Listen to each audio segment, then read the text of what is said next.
If you're like me or most of our listeners, you're obsessed with finding an edge for your streaming strategy. One of my favorite ways to find that edge for state of streaming is through the tools and data from our friends at Looper Insights. So I asked them to put together a suite of the best stuff just for you. You can get it. Visit mystreamingvalue.com to compare the value of CTV home screens, which space is worth the most, what makes Roku so valuable that Fox is willing to pay $22 billion for it. Find out at mystreamingvalue.com. And thank you to our friends at Looper Insights for making all of these resources available. Now, time for the episode.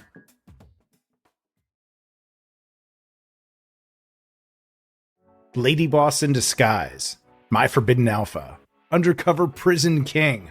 What the heck is a microdrama anyway? That's what today's conversation is all about with our very own Nathaniel Danziger. Welcome back to the State of Streaming podcast. If you're not already, make sure to smash that subscribe button wherever you're listening, wherever you're following along, follow. Make sure that you never miss an update. This week, we're sitting down with Nathaniel Danziger as a follow-up to his piece out earlier this week, Behind the Screens, What Makes a Microdrama Possible. This on the back of the news that Peacock has partnered with a company called ReelShorts, and we're going to learn about what all of that means. We're going to learn about the industry of microdramas. It's something that you've probably seen in a headline here or there. What's really great about this conversation with Nathaniel and the accompanying piece that'll be linked at the top of the show notes is that Nathaniel had interviews with the crew guide, with a director of photography, a script assistant, and a makeup artist who all work on microdramas. So we're going to go behind the scenes on what makes a microdrama possible. Enjoy.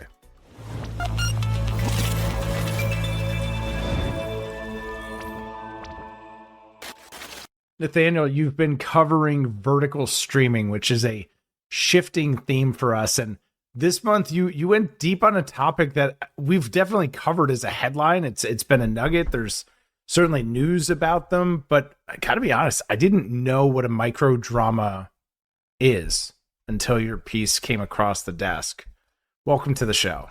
Thank you so much for having me, Tim. It's a pleasure to join you. Yeah, I was kind of in the same boat. They were something where I just kind of heard of them. You know, they just kind of floated around as a term that just kept popping up. And so seeing when the thing that made me write it was a deal agreed to by Peacock and ReelShort to bring some of ReelShort's content library over to Peacock, which kind of made me be like, okay, this is becoming something a little bit more serious, something I should dig into. And so that's how we ended up with the article. That's how we ended up with the article. And that's good intuition to take. Peacock, ReelShort. ReelShort wasn't a company that I knew by name, again, before your piece, but since 2018, it seems like microdramas have been a growing industry. What did you find? Yeah, so around 2018, like you said, starting on a Chinese social network company called Douyin, which is kind of the Chinese alternative to TikTok. They just started releasing different really short series with around 1 to 2 minutes an episode, with almost 50 to 60 episodes per series, you could call them. And these eventually grew out of China into South Korea, out of South Korea into America, and is now going from America over to Europe. And it's kind of grown into a $30 billion industry very quickly. So since 2018, it's been on a steady growth trend up. Crazy. So if I understand it correctly, these are kind of bite-sized, episodic, professionally produced, high-quality content that is intentionally designed for mobile phone vertical consumption. Is that like a sterile definition of what a microdrama is? Absolutely. So the one problem I did run into is that they're new enough to where there isn't a defined, sort of set of rules that make up a microdrama. They exist in this sort of weird middle space. So the definition I came up with was they're short, they're on the backs of flashy storylines, there's constant cliffhangers at the end of every episode to entice viewers to swipe over to the next one. Little clickbaity. Exactly. And then the also other thing is that they're not the highest quality content. Not to say that there can't be high quality short form dramas, which is a burgeoning thing, which I talk about as well. But it's a lot of these, especially on ReelShorts, and I talk about this in a little bit of the piece, they opt for quantity and not quality. And so if we look at their story beats page, which is kind of going over all of their streaming options and all the different series that are available, there's around 10 series per page. And then there's a total of 284 pages There's more pages since your piece. We're gonna have to update the perfect. piece. There's 308 pages. Okay. And just about on the last page, there's, I don't know, what is this, 5, but 307 pages have at least 10. So 307 times 10 is 3,070 times 50 episodes a piece, 15,000 episodes. Exactly. And so originally this piece was just going to be about, I was just going to write about the deal. I was going to talk about the rise of microdramas. It wasn't, I didn't think to take it into an interview direction until I actually saw just the amount and the quantity that was just on display here on these websites. And ReelShort's, the one that's being shown right now, is the predominant player in the space, but there are multiple others who also produce huge, huge libraries of content. And so what ended up happening was the longer I dug into this, the more I was just confused about how this was even possible. And so what ended up feeling like the best case of action was I went ahead and interviewed a sound operator, a director of photography, a script assistant, and a makeup artist who have all worked on these sorts of microdrama sets. And so they could give me a better idea about how these working conditions even enabled this amount of content to be made, because it is truly an unfathomable amount, even with the shorter times per episode. It is mind numbing to think about the amount of content, and it's a high quality production. It's right. Peacock is partnering with them. It's professionally produced content. I just want to read some of the titles here. I know we had it up on screen because no, please, because the titles themselves are a good insight into what exactly is on offer for some of these. What you could expect here, and for our advertising friends, there's a term MFA, made for advertising, or made for advertising websites. Often just kind of think of them as the tabloids of the internet. This doesn't feel too far removed. Let's say, my hot firefighter ex-boyfriend, my billionaire husband doesn't remember me, Clubhouse of Desire. Like, honestly, reading some of the titles, it makes you a little bit uncomfortable. I got to imagine that your interviews, your conversations with the folks that work on the sets were enlightening, interesting, if nothing else. Yeah, incredibly. And so there were some definite common motifs that came across throughout these interviews, and like, while working on these sets, you'd hear stories about how, there were no union protections in place, which isn't uncommon, especially I talked about this a little bit later. Post-obsession craze, indie film crews are kind of in the spotlight for the lack of protections they have. But this almost was at a whole nother level from my interviews, from what I could tell. The sound operator what did you find? Quoted saying all of them are done in the cheapest, most efficient way possible. The script assistant says most people aren't happy working on them. The director of photography talks about how small the crew sizes is, even compared to an indie. And then the one that really got to me personally, and there's kind of one answer for all these questions that really stuck out to me. And the one for this one was definitely from the makeup artist, who talked about how on one shoot they were on, it was so poorly put together that the costume designer was stressed out enough for the actors to actually start stealing clothes for the production. And it's a little ridiculous when you say it out loud. Criminal activity to even make the microdrama a thing. Exactly. Yes. And so it's to the level of poor planning where not only can things not happen, laws have to be broken for anything to be able to put on screen. And so it's this sort of ridiculous hodgepodge of really impressive talent being given very little support and getting paid as little as possible. And so it's this weird mix where people kind of have to take the job, obviously. And it's one of those things where you obviously don't go into movie making and entertainment just because you think it's going to be an easy making money gig. But these are really on another level in terms of the type of pay they offer and then the amount of work they require for the gig themselves.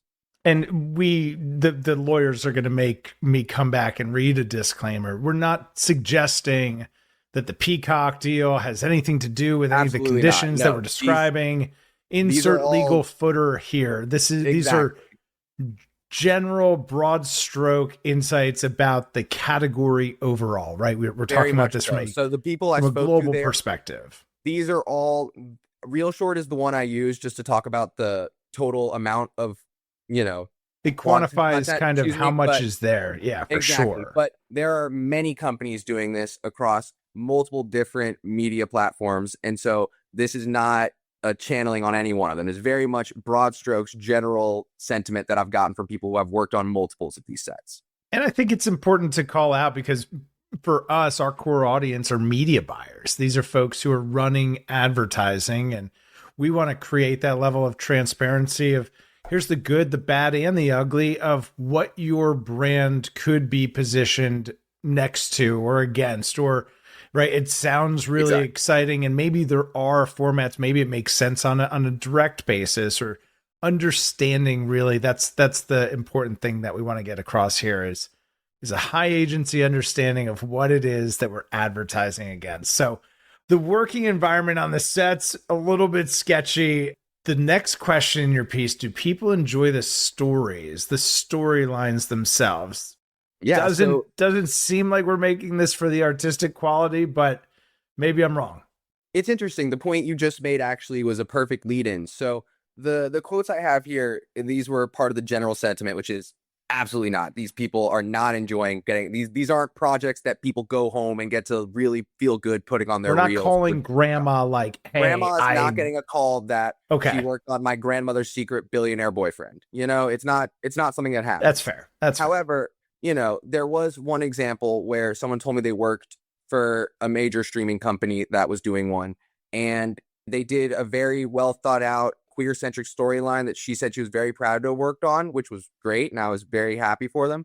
But it was very interesting to hear the general sentiment, which was these stories are just not the quality that is required, I would say, in any other type of production. So the big one, I'm not putting it in my portfolio. I'm not calling grandma. This is not the thing. Jobs. It's not anything you really want to advertise. And then the one, like all the quotes I got are just talking about how melodramatic they are, how just this constant insistence on keeping drama pushing so people swipe on to the next episode on TikTok or Instagram Reels or YouTube Shorts or whatever it is so intense that the quote that I really love from this one is, they're one rung away from pornography in the vein of soap operas, just emphasize salacious content, And truthfully, after hearing that and then going back onto the ReelShorts content page, it felt hard to disagree with some of that classification, to say the least. Nathaniel, I have shoeboxes of receipts for all sorts of different stuff, but I have the screenshots of this. A few years ago, my son was playing just like a Tetris style game on an iPad that we have. And he said, Dad, what is this? Like, he had gotten this ad and he was confused by it. And he was 8-9 years old at the time. And I took the iPad and I looked at it, and that's genuinely what I thought. I thought, oh my gosh, how is this content being served as an ad at all? How is this being served as an ad to a child? And working in advertising, I immediately clicked the little 3 dots in the ad privacy to figure out, like, where is this coming from? And now it was seeing your piece that I realized those were trailers for microdramas. They were jarring enough to me that I flagged them as pornographic content. They were trailers for microdramas. And it's good to keep in mind that it's not like TikTok or YouTube Shorts or Instagram Reels does a great job of age verification. And so any of these any of these shorts could be pushed out to any like children or young adults, like who may or may not be suited for it. And so it's a weird conundrum that the industry finds itself in terms of content where you want to be next to it, because you never know what you're truly going to be next to if you attach to one of these things. Were there any bright spots? I don't want to make it all doom and gloom, but were there any bright spots in the microdrama research that you did, or did it seem like there's this one, category of microdramas that's especially prone to it? It's interesting because, like I said, when I talked to one of them, like a story kept coming up of working on multiple LGBTQIA and queer-centered stories that seem to have been a little bit more thought out, a little bit better planned. And so I don't know if that was just because of the one company that she was working for that was doing them, or if it was because the directors themselves or the writers themselves, So there are definitely bright spots. And the director of photography I worked with spends a lot of time doing short form content in other ways. And so there are lots of very cool stories to tell and filming techniques that can be used. And he went on record saying that as well, which is, there's a lot of really cool things you can accomplish in a vertical composition that you can't in horizontal. And for that in itself, I think it's a good medium to exist. But the microdrama in its existence right now as a form of entertainment is inherently a step below, it feels, if that makes sense. It makes perfect sense. And I think it's a great segue into what was your closing question in the piece. What does the future of the industry look like regarding microdramas? What did you learn? I mean, it's a lot of fear. And I think that makes a lot of sense because these microdramas are showing that you can make super cheap, super not professional a lot of the time looking stuff. And that's not to say due to the talent of anyone working on set. It's due to the time constraints and the budget constraints and the energy constraints. I have full confidence that on any one of these microdrama sets, that exact group of people could put together a phenomenal movie, a phenomenal television show. It really is just the fact that they have all these constraints put on them due to the scheduling, which, really makes you speed up filming, and the budget, which really makes you cut out the things that make a film look good. And so when I think about the future of the industry, everybody kept talking about the fear that these sorts of things would sort of not only take over the normal filmmaking practices, so to speak, but also just one of them brought up a very interesting point, which is, not only do people worry about the acting in microdramas with how AI is coming back up and affecting the process, not only are people worried about production quality going lower across the board because this is lowering the bar for everybody, but the other really scary thing that came up is there doesn't really seem to be a pathway from working on these sorts of microdramas to larger sets. And so that's one thing that was exciting to me hearing the Peacock deal is, in my head, it makes sense if you're within the Peacock umbrella, you work on a microdrama, you move up to a series TV, and then you move up to a movie or something like that. And so there does seem to be a bright spot there, but it scares me a little bit just because it did seem to be very scary for everyone else, just about the fact that if you get caught up in this circle of microdrama production, it's hard to break out of it and get a different type of job. And so the future of the industry does look like it won't be completely shaped by microdramas. They're not going to take away the movie. Nobody's going to stop making TV shows because microdramas are a thing, but it will take some of that lower demand talent that maybe can't get a better job at the moment to maybe have to sacrifice some of their reel to get enough money to pay rent. And so it's a scary time for sure. Wow. Thank you so much for doing the work. Thank you to the folks that were willing to participate and give you that feedback and share those insights with the audience. We're going to make sure that this is linked right at the top of the show notes for today's conversation. And it sounds like we'll be expecting to hear more about the microdrama trend, vertical streaming in general. Nathaniel, if folks want to connect with you, where are you most active on socials? Where should they go? Y'all can find me on LinkedIn and on Twitter and _Danziger, Nathaniel Danziger on LinkedIn. Always welcome to reach out. I would love to speak to you if you have any thoughts or ideas about the topic. Excellent. Nathaniel, thank you so much. Thank you for being a contributor, being a founding contributor to State of Streaming. We're excited to share all of this great content with our audience. If you found this conversation to be helpful, please share with a colleague or a client. Start a conversation yourself today, and we'll see y'all next time.